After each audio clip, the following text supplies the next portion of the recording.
anybody notice, Graders? Notice what? Oh, did you not notice either? What do you mean? We were 13 at table. Indeed. There were 13 of us.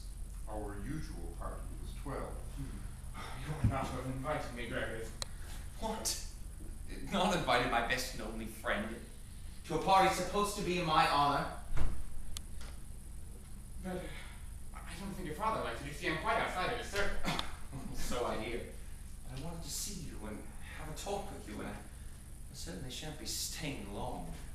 We two old schoolfellows have drifted far apart from each other. It must be 16, 17 years since we met. Was it so long? Indeed it is. Well, how goes it with you? You look well. Well, I dare say I look a little bit more of a man than I used to. Yes, you do. How are things going with your father now? Don't want to speak of it, old fellow. Of course, my poor unhappy father lives with me as if another soul in the world to care for him. But you can understand, this is a miserable subject for me. Tell me rather how you've been getting up in the works. I've had a delightfully lonely time of it. Plenty of leisure to think about things. Come over here, Hjalmer. We may as well make ourselves comfortable. Sure, Gregors, I thank you for inviting me to your father's table. I take it as a sign that you have gotten over your feeling against me.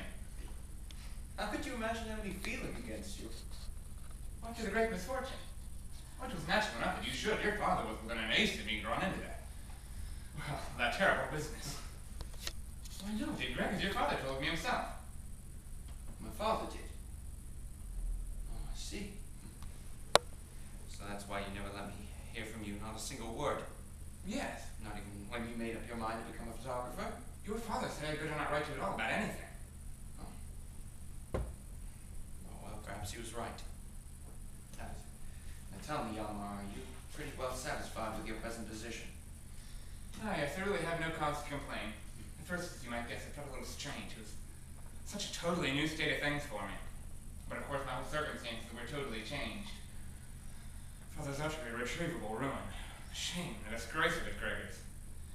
I couldn't think of remaining at college. There wasn't a shilling to spare. On the contrary, there were debts. I mean, with your father, I believe. In short, I thought it best to break, once and for all, with all my old surroundings and associations. It was your father that specially urged me to it. And since he interested in himself... My father did. Oh, yes. We surely knew that, didn't you? What do you suppose I found the money to learn photography and to furnish the studio and to make a start? Well, that costs a pretty penny, I can tell you. And my father provided the money. Yeah, and your father didn't know. I understood him to say he'd written you about it. Not a word about his part in the matter. He must have forgotten it. Correspondence has always been purely a business one. So was my father? Yes, certainly. He didn't wish it to be known, but he it was. And of course, it was he too who put me in a position to marry. Don't you know about that either? I haven't heard a word of it.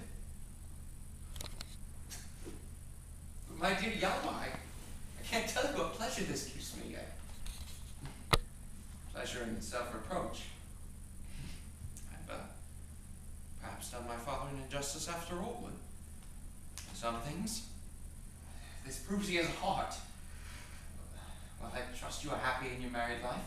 Yes, thoroughly happy. She's as good and as capable wife as any man could hope for. She's by no means without culture. No, of course not. You see, life itself is an education. In her daily intercourse with me. And then we know one or two rather remarkable men come a good deal about us. I assure you would hardly know Gina again. Wait, Gina? Yes. Why'd you forgot her name was Gina? Whose name? I haven't the slightest idea. Don't you remember? She used to be in service here. Is Gina Hansen? Yes, of course it's Gina Hansen. Who kept house for my family during the last year of my mother's illness? Yes, precisely, but... My dear fellow, I'm quite sure your father wrote to you that I was married. Well, yes, he did, but he didn't mention that. Say, perhaps he did, now that you mention it. My father always does write such brief letters. Now tell me, Hjalmer, this is interesting. How did you come to know Gina, your wife? The simplest thing in the world. You know that Gina did not stay here long. Everything was so much upset at that time, owing to her mother's illness and so forth. Gina was not equal to the task, so she gave notice and left. That was the year before your mother died. Or it may have been the same It was year. the same year. I was up at the works then, and afterwards. Oh, well, Gina lived at home with her mother, Redemptions, and an excellent, hard-working woman who kept a little eating house. She had a room to let, too, a very nice, comfortable room. And I suppose you managed to secure it. Yes. In fact, it was your father that recommended me to it. So it was there, you see, that I really came to know Gina. And then you got engaged? Yes. Doesn't take long for two young people to fall in love. Now, tell me, Hjalmer, was it after your engagement, was it then that my father, was it then you began to take up photography? Yes. I wanted to set a business and to make a start, and your father and I agreed that this photography business was the easiest way. Gina thought so too. Oh, and there's another thing in his favor. By the by, it happened luckily that Gina had learned to retouch. That chimed in marvelously. Yes, didn't it? Don't you think it was a marvelous piece of luck? Oh, certainly. My father seems to have almost been a sort of providence figure. He did not forsake his old friend's son in the hour of his need. For he has a heart, you see. My dear Mr. Worthy, you mustn't stop staring at those flies any longer.